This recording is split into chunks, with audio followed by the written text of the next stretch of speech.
Quando estamos aqui, glorificamos a Jesus. Aonde quer que Ele nos leve, glorificaremos a Jesus. Você está junto? Amém. Uma salva de palmas a Cristo. Louvado seja o Senhor. Eu tenho visitado algumas escolas particulares, escolas públicas, e me surpreendi com o que eu venho me deparando continuamente nessas visitas.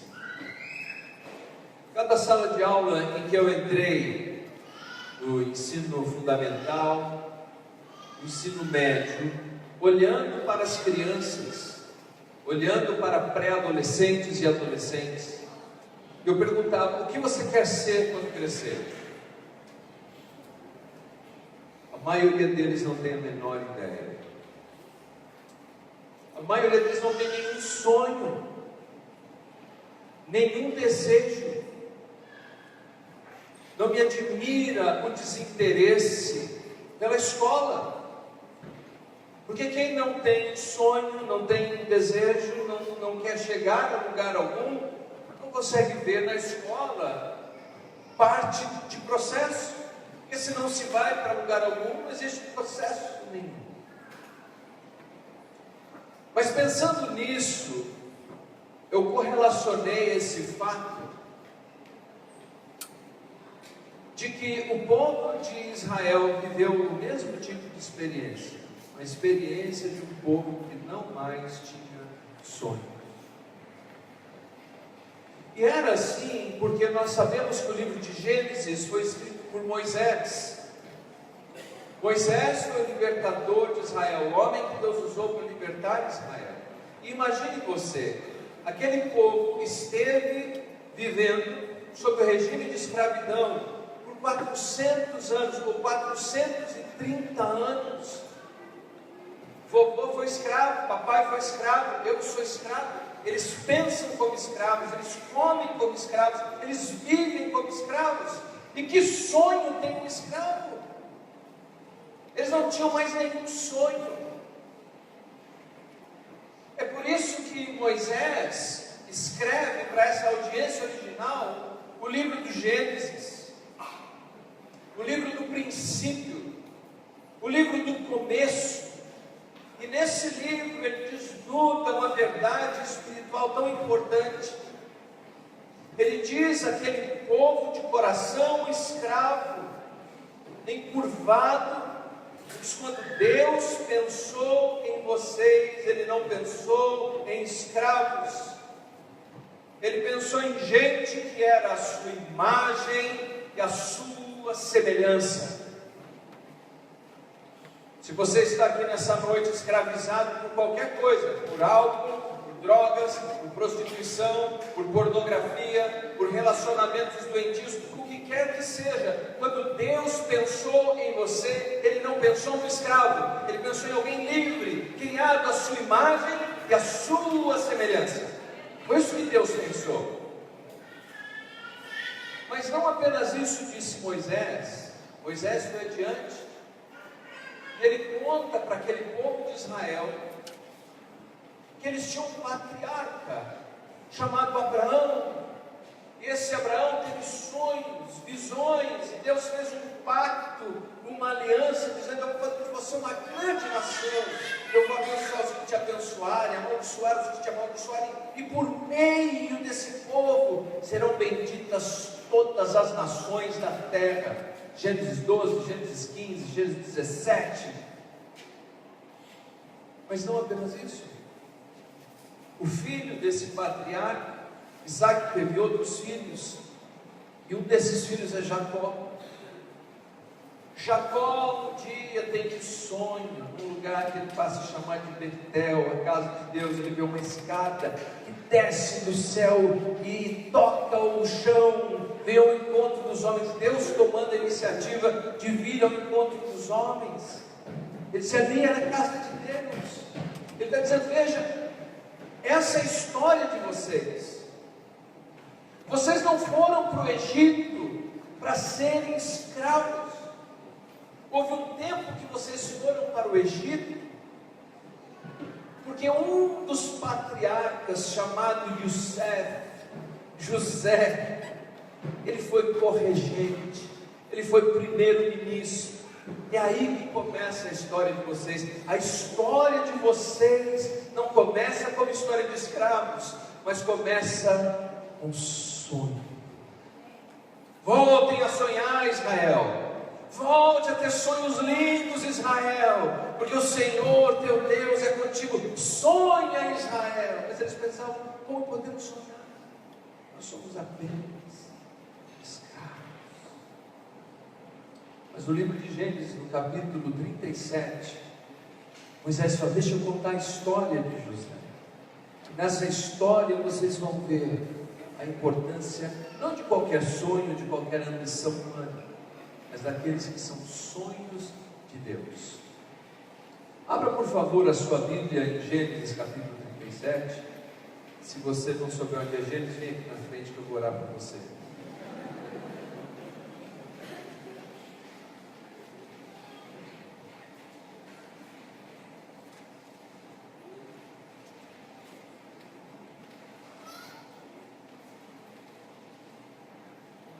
Se você encontrou, diga amém.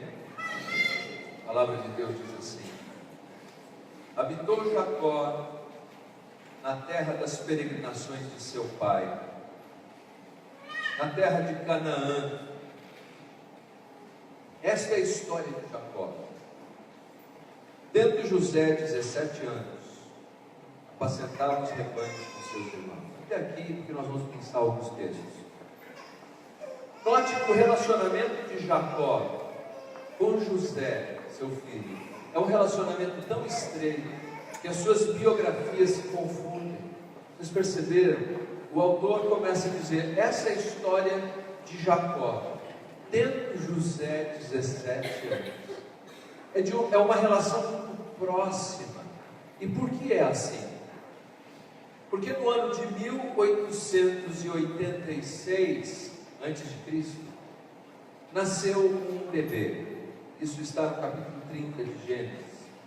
O que acontece, se nós rapidamente lembrarmos da história: Jacó fugiu de seu irmão Esaú, que enganou o pai por conta de herança. Dizem que herança ou dá problema na primeira geração, ou dá na segunda, ou dá na terceira. Uma coisa é certa: herança dá problema. Ele fugiu por conta desse problema de disputa de herança com seu irmão. É nessa fuga que ele tem um contato com Deus em Betel, e ele vai morar na casa de um tio chamado Labão. Lá ele se apaixona, ele fica perdido de amor, loves in the air, por essa moça chamada Raquel.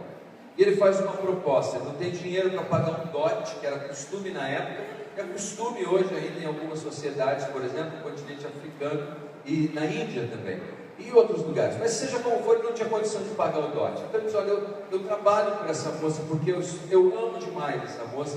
E você lembra da história que trabalhou 7 anos. Olha, o dia que um rapaz chegava e pedir a mão da minha filha mais nova em casamento, eu perguntava: está disposto a trabalhar 7 anos? Volta daqui 7 anos, meu amigo, a gente conversa. E aí, depois de 7 anos, chegou o dia do casamento. Essa é a mulher dos sonhos, a mulher amada. Eu não sei exatamente os detalhes, mas talvez na festa puseram alguma coisa na bebida dele, ou deram bebida demais para ele. Ele vai para a tenda, luzes apagadas, e na manhã seguinte da noite de núpcias, quem está do lado na cama não é a mulher amada. Meu Deus, que é isso? Deixou de ser sonho e virou pesadelo. A cunhada. Imagina o negócio, a cunhada. Ele vai reclamar com o sogro Labão, e o Labão explica das implicações culturais da época. E naquele contexto, particularmente, a bigamia e a poligamia eram aceitáveis. Eram aceitáveis por quê? Primeiro, esse não é o plano original de Deus. Vai em Gênesis, o plano original de Deus é um homem, uma mulher, casamento monogâmico por toda a vida. Esse é o plano de Deus. Mas acontece que o pecado, ele deformou as relações interpessoais e deformou a sociedade. E naquele período, assim como em muitas culturas ainda hoje, quem sofre mais com o problema do pecado são as mulheres. Elas são exploradas, abusadas, humilhadas. Naquele contexto não existia nenhum tipo de previdência social. Ou uma mulher era amparada por um marido, ou ela era amparada por um filho. E por isso, na bigamia e na poligamia, existia a possibilidade de uma mulher ser amparada. Então o Labão explicou: olha, se você tivesse casado com a filha mais nova, a mais velha não ia casar nunca, e ela ia ficar desamparada o resto da vida, não tem jeito. Mas Labão era bom de negócio, falou: se você trabalhar mais 7 anos, eu te dou a primeira que você queria. E ele aceitou. Então ele trabalha mais 7 anos para poder ter o amor de sua vida. Acontece que Lia tem muitos filhos, mas Raquel é estéril. A mulher amada é estéril. E no capítulo 30 de Gênesis, nós encontramos então a história, breve relato do nascimento de José. Finalmente, por uma providência divina, ela engravida, dá à luz um filho. Ela fica tão empolgada com isso, que ela dá esse nome, José. O nome José significa aquele que faz multiplicar, aquele que faz dobrar. Veja por que ela deu esse nome. Abra aí, Gênesis 30. Gênesis 30, versículo 24.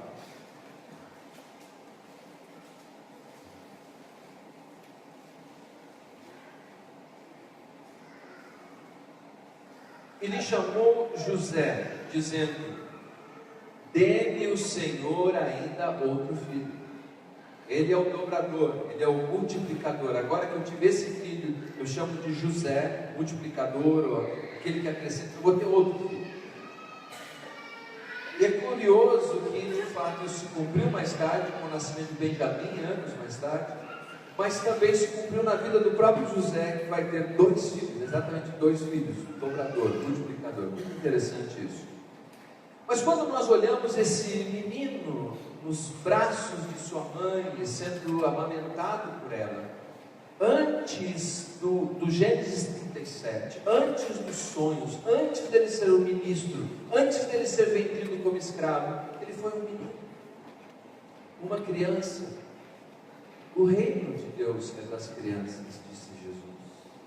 E nós precisamos considerar um pouco quais foram as impressões pelas quais ele passou, que fizeram dele o homem que ele se tornou. Então vamos rapidamente pensar algumas experiências que ele teve.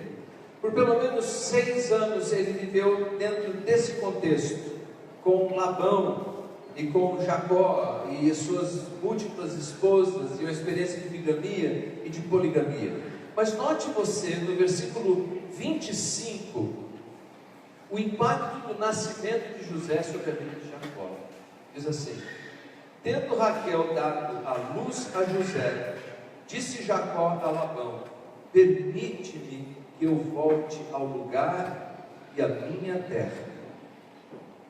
O nascimento de José fez com, por alguma razão, Jacó desejasse voltar para a terra prometida aos seus ancestrais. Alguma coisa o impelia a retornar, mas o Labão de novo foi negociar com ele, e ele ficou por pelo menos 6 ou talvez 7 anos ali trabalhando para Labão.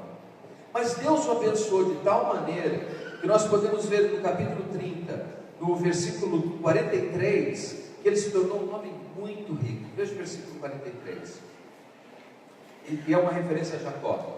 E o homem se tornou mais e mais rico, teve muitos rebanhos, e servas, e servos, camelos e jumentos.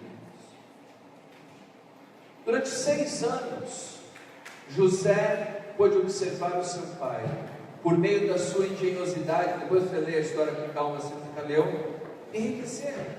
Ele vai vendo como Deus está abençoando o seu pai e enriquecendo. Ele pôde observar também os ciúmes que isso produziu entre os filhos de Labão, e como Jacó decidiu fugir escondido com todo aquele patrimônio e com todos os seus filhos. Ele vai. Ele pôde testemunhar quando Labão sai perseguindo Jacó com os seus homens, e encontra com ele em Gileade. Você pode imaginar o coração desse menino, então José, batendo aceleradamente. O que será que vai acontecer? Mas no caminho Deus deu um sonho a Labão, dizendo que ele não deveria se vingar de Jacó. Então ele começa a construir essas informações, e depois que o Jacó se senta com Labão, e faz um acordo, uma aliança com ele diante de Deus, e José está observando isso. Jacó continua o seu caminho, e vem um mensageiro, e diz: olha, o teu irmão está vindo aí ao teu encontro, o irmão de quem ele fugira anos antes. Teu irmão está vindo aí com 400 homens. O irmão tinha jurado ele de morte. Naquela época não existia Facebook, Mail, Twitter, nada desses negócios. Agora ele descobriu o que ia acontecer. E ele teve medo, diz o texto. O menino José viu seu próprio pai sentir medo. Ele viu seu pai orar a Deus quando estava com medo. Ele viu o seu pai buscar a Deus no momento de angústia e desespero. E o seu pai fica para trás enquanto ele segue em caminho. O pai fica para trás porque ele vai num lugar chamado Val de Jaboque, um pequeno riacho, e ali ele luta com Deus. Mais tarde José viu seu pai chegando, agora mancando, mas o rosto do pai está diferente. O pai disse assim: eu tive um encontro com Deus no Val de Jaboque, e agora eu não sou mais Jacó, o enganador, agora eu sou Israel, príncipe com Deus, campeão com Deus. Esse menino, ele está observando isso, e talvez ele estivesse pensando: eu quero servir esse Deus, eu quero servir esse Deus, eu quero ser um campeão com Deus como meu pai está sendo. Ele viu finalmente o encontro de José com Esaú, um encontro tão emocionante. Não houve morte, houve reconciliação. Eles se abraçaram, eles choraram, eles se perdoaram. José está observando tudo isso e vendo o que Deus faz na vida de alguém. José viu sua irmã Dina sofrer um abuso sexual, e viu como os seus irmãos tomaram vingança nas próprias mãos. Ele viu todos os danos que isso produziu, e a tristeza no coração de seu pai. José viu quando a sua mãe veio falecer, e faleceu imediatamente após dar à luz a seu irmão Benjamim. Ele viu todas essas coisas, e nessa jornada de observar uma família que tinha sombras e tinha luzes, uma família que não era perfeita, mas um pai que desejava conhecer a Deus. E nessa experiência de desejar conhecer a Deus, talvez os seus irmãos não se interessaram. É a impressão que nós temos. Mas José se interessou. Ele desejou conhecer a Deus. Ele desejou ser um homem que agradava a Deus, que tinha integridade. Aos 17 anos, o texto hebraico diz assim, que ele sonhou. Deus deu a ele. É interessante essa construção. Sonhou um sonho, porque enfatiza que não era só uma missão dele, não era só um sonho dele, era um sonho que Deus lhe havia. 17. Você vai ser alguém importante. Seus irmãos vão se curvar diante de você. E ele contou para os irmãos. Como disse F.B. Meyer, um estudioso da Bíblia, José passa a ser um homem que é objeto de amor, ódio, humilhação e exaltação. Vamos voltar rapidamente no capítulo 37, para a gente, com a pressão do horário, concluindo nossas ideias. No capítulo 37, nós entendemos por que ele é amado de seu pai José. Capítulo 37, Jacó. Capítulo 37, os versículos de 1 a 4. Nós temos essa descrição. E ele é amado. Versículo 3. Ora, Israel, Jacó, amava mais a José que a todos os seus filhos, porque era o filho da sua velhice. Ele era um dos últimos rebentos de José. A relação era quase mais de um avô. Diz que avô é pai com açúcar. Você pode mimar assim e não tem a responsabilidade de educar. Era um filho da velhice, mas era o filho também daquela mulher que ele amou, porque ele trabalhou 14 anos. O pai fez uma roupa bonita, uma túnica. Algumas traduções dizem coloridas, outras dizem de mangas talares, longas. Basicamente, a ideia do texto é que Jacó fez para ele uma roupa que não era a roupa de um trabalhador braçal, era a roupa de quem ia coordenar, liderar. E isso obviamente produziu ciúmes por conta desse favor que o pai ofertava a esse filho. Nos versículos 5 ao 11, nós vemos que os seus sonhos de liderança provocavam seus irmãos. Veja só, versículo 5: teve José um sonho e relatou a seus irmãos, por isso o odiaram ainda mais. Eles odiavam porque o pai se interessava mais por eles, e eles o odiavam porque ele sonhava estes sonhos. O resultado desse ódio pode ser visto nos versículos 28 ao 30, quando os irmãos decidem, se matam, se deixam ele na cisterna e decidem vendê-lo como um escravo, os midianitas ou árabes. O que acontece é que quando fala de árabes, fala da região, quando fala de midianitas, fala especificamente daquele povo. Sabe o que é interessante nisso tudo? É que enquanto os irmãos estavam tentando desconstruir o sonho de Deus na vida de José, o que eles estavam fazendo na prática? Fazendo o sonho acontecer. Não é interessante? Eles estão fazendo todo o esforço aqui para acabar com o sonho de José, mas cada ação que eles tomaram vai fazer com que o sonho se concretize. Há um padrão. Todas as pessoas que têm sonhos vão encontrar resistência. Sabia disso? Porque sonhos sempre implicam em algum tipo de desconforto e de mudança. Deixa eu te fazer uma pergunta. Você, como criança, o reino das crianças, você tem sonho? Você ainda sonha? A palavra de Deus nos diz, e se você está aqui pensando, Leandro, eu já estou velho demais para essas coisas. O livro de Joel, capítulo 2, diz assim: e acontecerá depois que derramarei o meu espírito sobre toda a carne. Capítulo 2, versículo 28. Os vossos filhos e vossas filhas profetizarão. Eu gosto muito disso. Os vossos velhos sonharão. Quando se tem o Espírito Santo, até que envelheceu tem sonho. Mas você não deve ter apenas um sonho teu, uma missão tua. Tem que sonhar um sonho. Sonhar esse sonho que seja de Deus. Com essa história, Moisés estava dizendo: Israel, sonhe Israel, sonhe Israel. Vocês não são escravos. Nessa noite o Espírito de Deus nos diz: sonhe, meus filhos, sonhe. Vocês não são escravos. Mas com o que devemos sonhar? Olha, nós não devemos sonhar com aquilo que não seja o sonho de Deus, apenas uma mera ambição humana. Precisa ser um sonho generoso, um sonho que busca a glória de Deus no que nós fazemos. Precisa ser um sonho que nos faça pensar como outros que estão à nossa volta serão abençoados. Esses são os sonhos de Deus, quando Ele é glorificado e quando aqueles que estão à nossa volta são abençoados. É assim que os sonhos vão se concretizando na nossa vida.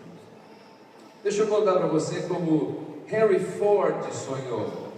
Ele vivia numa época em que as carroças eram puxadas por cavalos, mas as pessoas mais ricas conseguiam ter o que eles chamavam de carruagem sem cavalo. E ele pensou: e se o homem comum pudesse ter uma carruagem assim? Então ele conseguiu fundar uma empresa grande, importante, que não teve o menor interesse, que foi a Detroit Motors. Foi a primeira empresa que ele participou. Mas ninguém tinha interesse em transformar o veículo que ele tinha na cabeça dele em algo que fosse oferecido às pessoas indiscriminadamente. Ele saiu, ele produziu um primeiro modelo chamado T.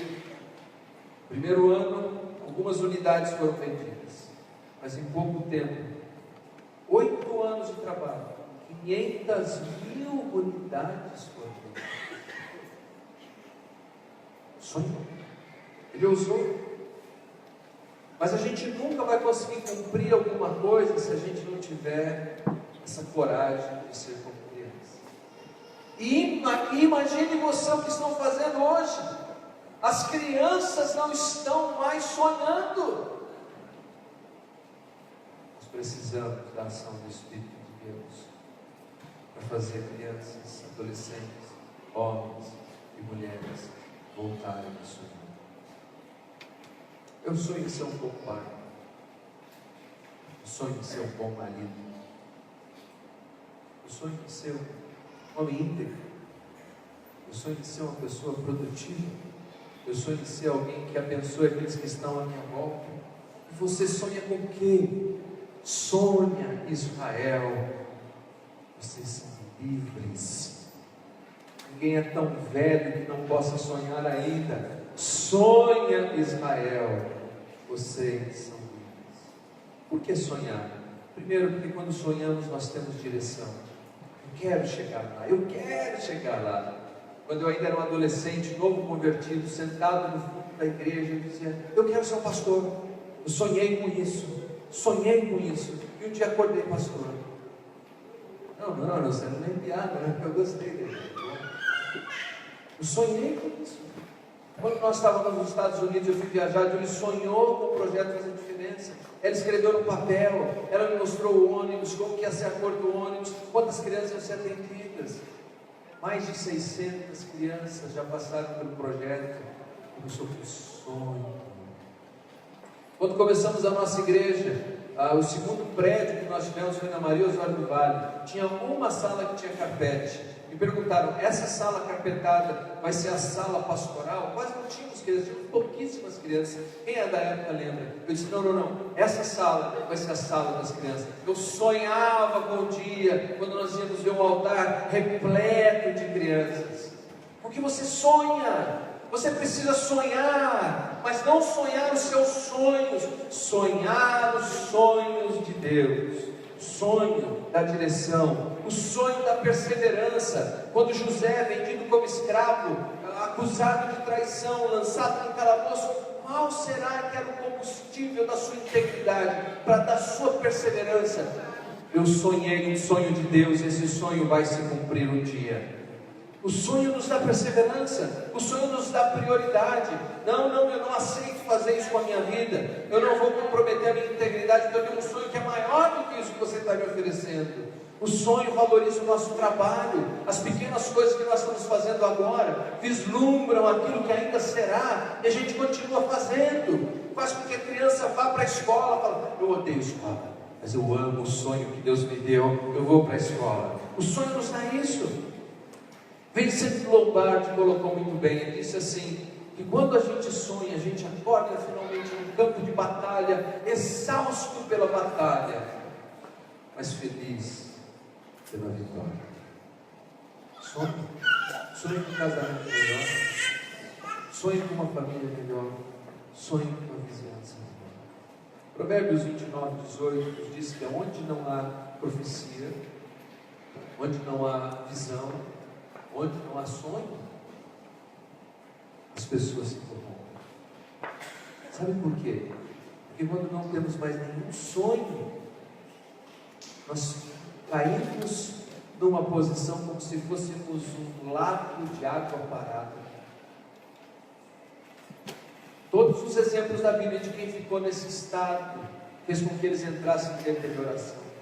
Quando Moisés subiu o monte para buscar a direção de Deus, Israel ficou aguardando o seu retorno por 40 dias, sem sonho, sem direção, sem profecia, sem visão, sem palavra de Deus. Essa é a essência da mensagem.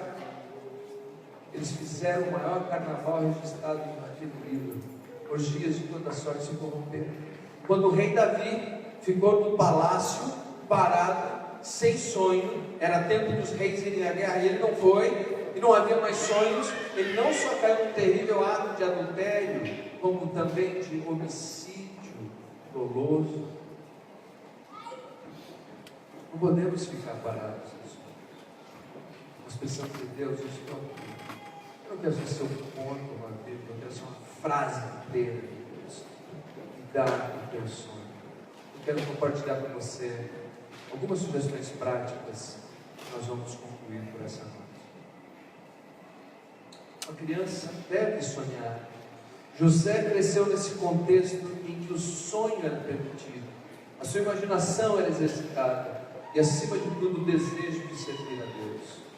Você sabe que José depois não é só chamado de um sonhador, como foi chamado pejorativamente pelos seus irmãos, mas mais tarde ele é chamado de o intérprete dos sonhos. aquele que pode dar sentido aos sonhos. Ele é um tipo de Jesus. José foi vendido pelos seus irmãos por moedas de prata. Jesus foi vendido por moedas de prata. José ascendeu a sua vida pública aos 30 anos de idade. Jesus começou seu ministério público aos 30 anos de idade. José interpretava os sonhos dos homens.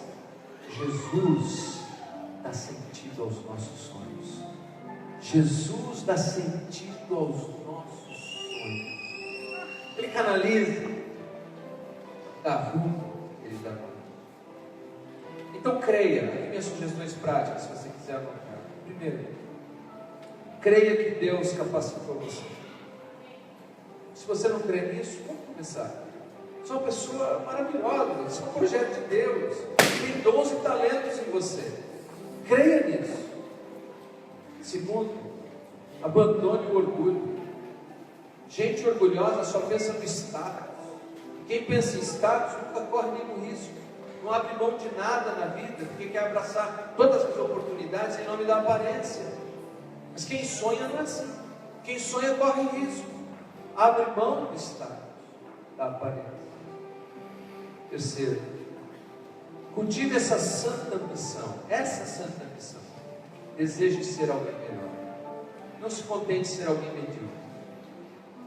Deseje ser melhor. Deseje ser cada dia mais parecido com Jesus e dar o sentido aos sonhos dos homens. Quarto, cuidado com os hábitos que você desenvolve na sua vida.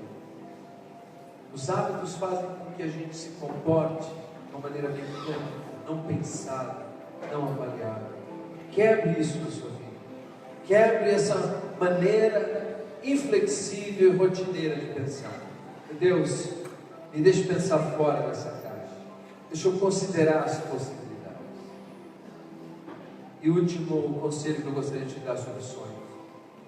Jamais sacrifique o seu caráter por um sonho. Porque quem sacrifica o caráter por sonho, acaba criando um desafio. Final da história. Gênesis capítulo 50. Versículos 19 ao 21. Sonhou com 17 anos. Aprendeu de Deus na infância, observando a sua família. Viu sombras e luzes, mas viu a presença de Deus. Desejou ser um homem de Deus. O tempo passou e aqui está o reencontro com seus irmãos. No ocaso da lição de Moisés para Israel. Sonha Israel.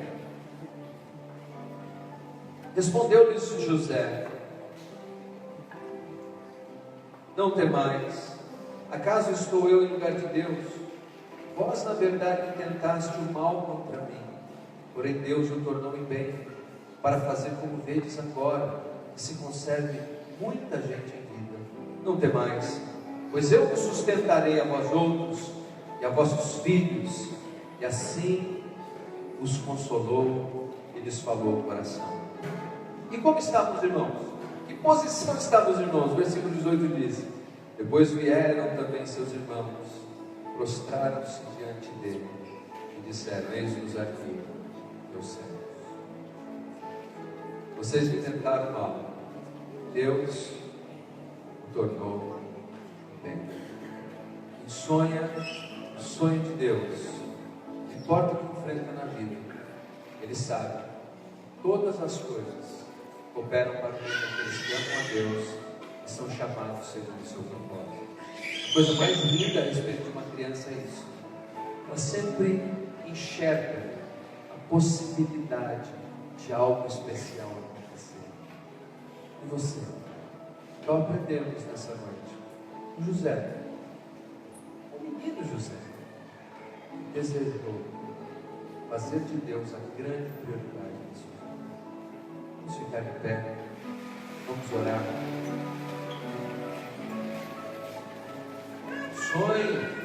Sonhe, mas sonhe o sonho de Deus. Pai Santo, Pai querido, muito obrigado por essa noite. Obrigado pelos meus irmãos e irmãs.